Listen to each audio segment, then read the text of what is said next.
não é um episódio. O Barbudo Burro aqui, no episódio anterior de Volta Redonda, troca o nome do Franklin Roosevelt pelo Theodore Roosevelt. Então, o presidente dos Estados Unidos, na Segunda Guerra Mundial, que viabilizou a construção da CSN, era o Franklin Roosevelt.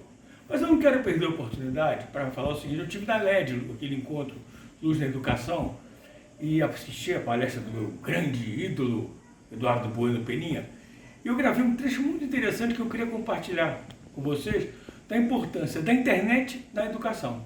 Então isso não é um episódio, é apenas uma pílula do canal Histórias do Vale do Paraíba. Como é que você acha que é possível transbordar toda essa conexão que você tem ali nas redes, né, nas plataformas? Como é que a gente faz, então, para ter uma sala de aula atraente, para falar de tudo isso que a gente está trazendo aqui, para uma galera que é jovem, que está conectada, que tem uma outra forma de aprendizagem, uma outra forma de se conectar? Como é que era a relação da maior parte das pessoas, da minha geração, de várias gerações, e aposto que de muitos de vocês, não apenas com a história, mas com a matemática, com a trigonometria, assim, eu estou sentado num banco duro, com os hormônios em ebulição, com 13 anos de idade, 14 anos de idade, com um professor falando uma coisa que nem remotamente eu consigo me identificar, e quando eu me livro da escola, eu me livro da tabela de logaritmos, do teorema de Pitágoras, da tabela dos elementos, e conforme for a minha profissão, eu nunca mais vou querer ouvir falar nisso, pelo amor de Deus.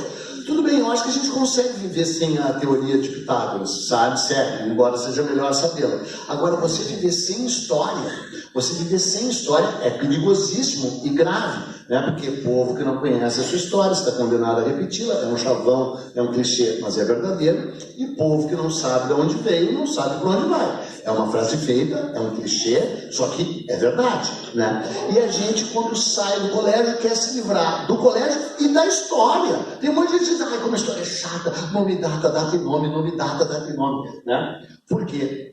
Durante muito tempo, assim a história foi ensinada. Eu sabia que na história havia essa quantidade enorme do que eu falei mesmo, de sangue, de sêmen, de suor, de aventura, de ação, de pessoas construindo uma história que na verdade é épica, né? Épica, e que sempre incluiu indígenas e que sempre incluiu negros, especialmente no Brasil. Aqui no Rio de Janeiro foi fundado o Instituto Histórico e Geográfico em 1840. Em 1841, o Von Martius ganhou um concurso chamado Como se deve escrever a história do Brasil. E a proposta dele é escrever uma história do Brasil totalmente egocêntrica, totalmente branca, da implantação de uma civilização portuguesa, europeia no Brasil, e ele era brilhante o suficiente para saber que, na verdade, essa civilização só pôde se estabelecer aqui por causa do pão do Brasil, por causa da mandioca. Foi graças à mandioca, que tinha sido domesticada num processo mágico pelos indígenas brasileiros, que era uma planta venenosa, que os portugueses conseguiram aqui, em nenhum outro lugar do planeta, se estabelecerem plenamente.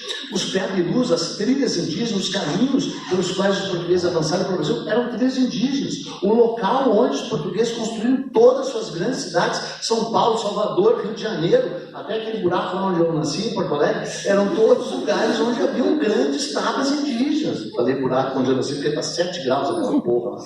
E aí hoje, e aí mas tu sabe que o frio enrijece, né?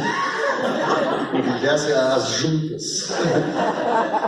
Bom, então, eu não encontrei no colégio o que eu sabia que existia. Me dediquei a ler, a estudar, e aí com um texto que é jornalístico, você sabe, eu não sou historiador, não me pretendo historiador, devo tudo aos historiadores, admiro muito trabalhos de muitos historiadores, desprezo de alguns também, apesar de falar bem também não dá, né? Tem uns que eu também não fumo muito, esse também não fuma a mim, é ótimo. Mas os grandes historiadores brasileiros eu admiro, respeito, venero e sigo, né?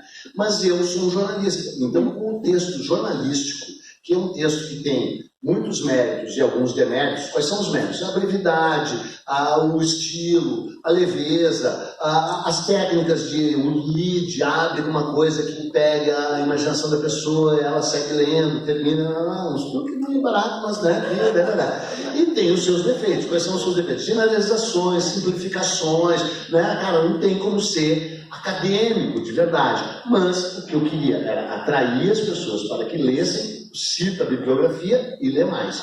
Mas você sabe que o livro entrou num processo agora de um avanço sobre ele. O livro sempre teve muitos, aspas, inimigos, né? E aí, de repente, as redes sociais, o TikTok, essas porra todas, são quase que inimigos do livro, mas não são inimigos de conteúdo. Então, é uma questão de você readaptar o teu conteúdo para essas redes. Daí surgiu o tal YouTube, né? E eu tenho, assim, para mim é difícil falar, eu sou uma pessoa muito ensimismada, eles se ligam à luz, eu fico tímido, mas daí eu digo, não, eu vou vencer a minha timidez. Era uma piada, vocês podiam ver, porque eu sou um falastrão, sempre foi falastrão. Inclusive, quando eu vou em qualquer festa e começa a chover, tem um raio, eu já pouso achando que é o Flash do São Paulo.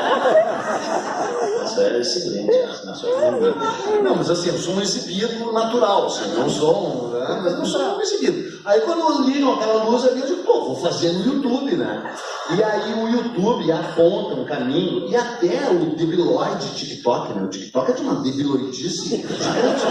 Mas por que não dá para ter um TikTok com informação, com conteúdo? Porque alguém não faz um TikTok indígena, né?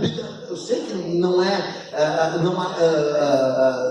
tão simples assim, mas também não é tão difícil, até porque a linguagem é tati de tati, né, debiloide. E aí você faz uma coisa ali no Twitter, a gente vai ter que usar isso, o educador vai ter que usar isso, senão você não vai conseguir reter a atenção do aluno cuja o frame de atenção é do TikTok, é ejaculação precoce, é 15 segundos de atenção que a gente tem. Né?